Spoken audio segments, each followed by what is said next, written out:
Hi, I'm Kelly, and I want to warn you that today's video is quite graphic and describes some upsetting situations. And I decided to do it after my interview with Jenny, who experienced abuse at the hands of her ex-husband. And I've had someone comment on the video who's basically in denial and saying that we're attacking a minority, and that's not the case. This man was a rapist and a trans woman. So I want to talk about that. I want to speak to women who feel trapped, manipulated or unsafe in their own relationships, and hopefully those women have already left that situation with some support, especially if you have experienced sexual coercion and abuse from a partner who identifies as trans, because this isn't an easy topic and it's not something that many people talk about publicly, but it is important because not only are you being abused in those relationships, after you leave,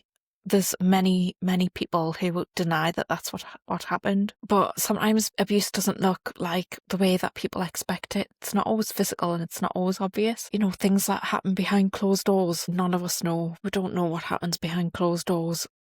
So emotional and sexual coercion are just as damaging, and that often leave women feeling isolated, ashamed or doubting themselves. And if this resonates with you, I just want you to know that what's happening is definitely not your fault, even if someone's told you that it is. One of the ways that abusers manipulate their partners is through a strategy called DARVO, and that stands for deny, attack, reverse victim and offender. And understanding DARVO is crucial because it can make abuse feel confusing and disorientating. So this is how it happens. So deny. The abuser denies your feelings or experiences, and they may say things like you're imagining it, or that didn't happen, or even if you're speaking the truth, they will try and convince you that you're wrong. Then they'll go on to attack. So when you push back, they may attack you verbally. You might be called cruel, selfish, ungrateful, or other names for having boundaries. And the attack is designed to make you second guess yourself. And then comes the reverse victim and offender. So finally they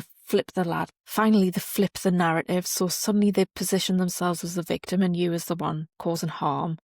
And you're left feeling guilty, ashamed and unsure what's real. For women in a relationship with a man who says he's a woman, DARVO can sometimes appear alongside pressure to engage in sexual acts that you don't consent to, acts that might include BDSM, sex toys or other situations that feel unsafe. And the abuse is about control, not your willingness or your desire. The confusion created by DARVO makes it harder to recognise that. So if you've experienced this, you might notice patterns in your thoughts, your feelings and the feelings in your body. So you might have constant anxiety, tension or hypervigilance in your own home. You might feel guilty for wanting safety and saying no. You might doubt yourself. You might question your own boundaries and your experiences and ask, is that reasonable? Your nervous system and then isolation. You avoid your friends and family because you think that they won't understand. And often you're right, they don't understand. So your nervous system's reacting to that threat. Even if the abuse isn't physical, your body perceives danger and stays on high alert. And this is natural. It's your survival instinct. And understanding this helps you to start reclaiming your safety. So the first thing and most important thing to remember is it's not your fault. Abuse is about the abuser's need for control, not about your shortcomings. So wanting to feel safe and respected is natural.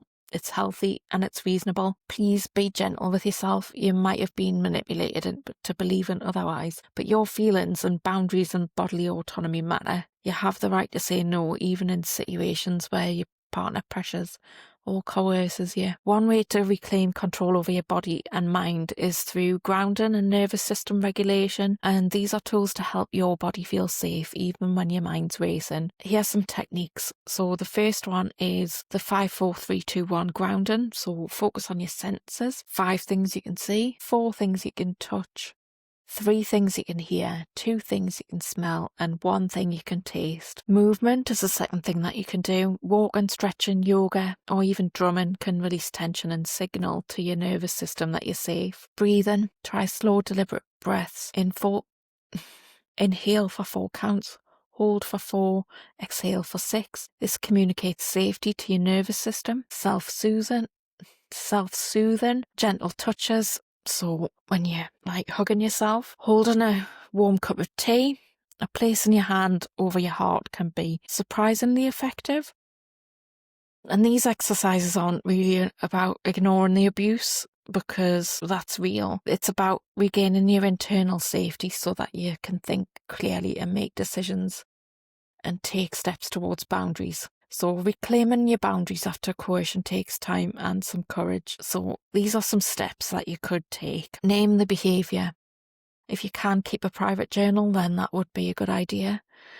Write it down when you feel pressured or unsafe, because writing it down validates your reality. Say no in safe contexts. So practice asserting your boundaries in low-risk situations first to build confidence. Trust your instincts. If something feels wrong, it usually is. Your intuition's a powerful guide. And seek allies. Even one trusted friend, family member, or professional counsellor can make a difference. You might feel fear, guilt, or self-blame, and that's normal. But remember that the abuse isn't about you.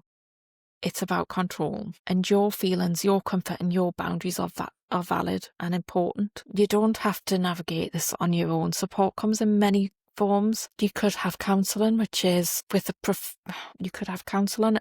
professional who understands coercion, DARVO, and trauma, and that can help you rebuild your confidence and your emotional safety.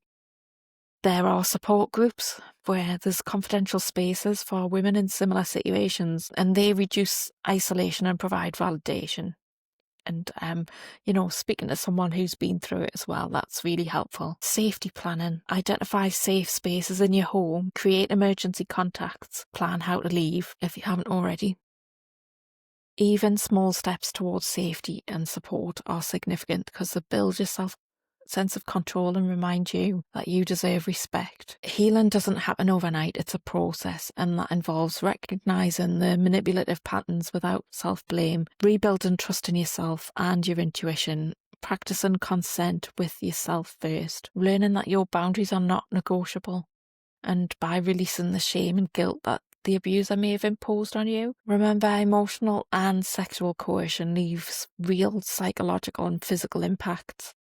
And acknowledging that is not weakness, it's validation of your experience. If anything I've said today resonates with you, I want you to know that there's help. Healing from coercion and abuse is possible, and you deserve to feel safe, respected, and in control of your body. You can reach out for support, speak with me, or connect with other women who understand. Every small step, grounding, journaling, saying no, is a reclaiming of your voice and power. Your feelings are valid, your boundaries matter, and your safety comes first. I'd just like to add that if you are currently in that situation, you need to keep yourself safe, and you will know the best way of doing that while you escape. If you have not escaped yet, you will need support. So you can get in touch with me via my website. It is kellyoliverdougall.co.uk.